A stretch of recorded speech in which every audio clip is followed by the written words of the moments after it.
Assalamualaikum warahmatullahi wabarakatuh. Kaum muslimin dan muslimat, rahimakumullah.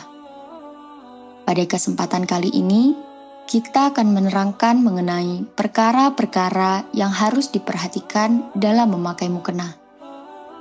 Jangan sampai apa yang kita gunakan untuk melaksanakan sholat menjadi sebab tidak sahnya sholat akibat keteledoran kita untuk perkara yang wajib ini.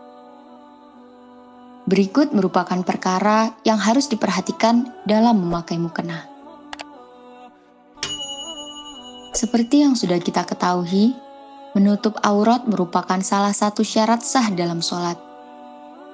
Ada perbedaan batasan aurat antara laki-laki dan perempuan, di mana aurat laki-laki ialah antara pusar dan lutut, sedangkan aurat perempuan yakni seluruh bagian tubuh, kecuali wajah dan telapak tangan. Dalam adat orang Indonesia, laki-laki biasanya memakai baju dan sarung atau celana ketika sholat. Walaupun secara hukum fikih auratnya hanya antara pusar dan lutut, namun tidaklah etis jika sholat hanya memakai sarung saja. Dan bagi perempuan, biasanya menggunakan mukena yang bisa menutupi seluruh bagian tubuh.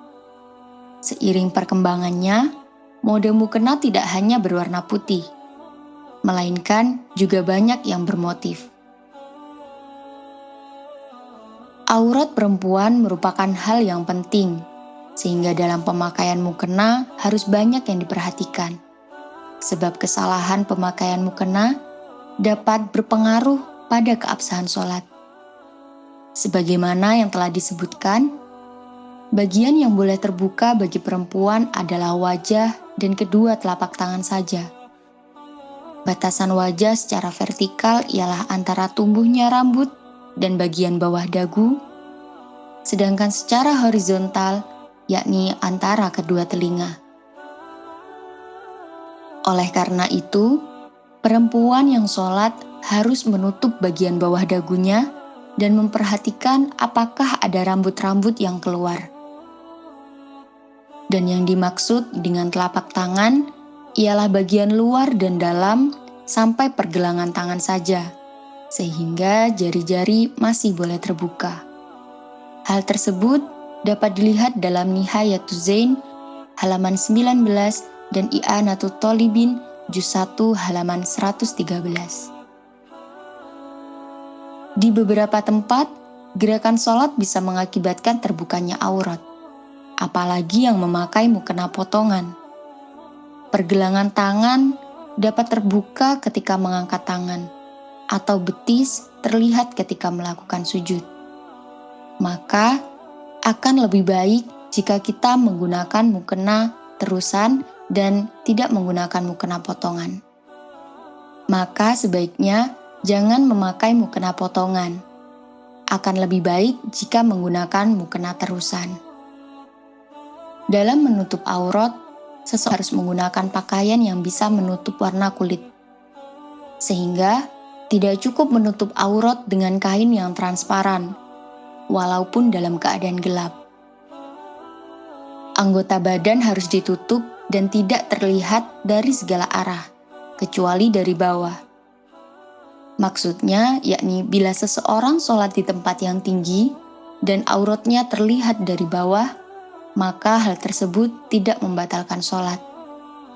Dapat dilihat dalam Hasyiah Jamal juz 1 halaman 409. Penggunaan mukena yang berlebihan di wajah juga dapat mengganggu sahnya sholat, yakni mukena yang menutupi jidat, bagian wajah yang wajib menempel di tanah atau alas ketika sujud tanpa penghalang apapun.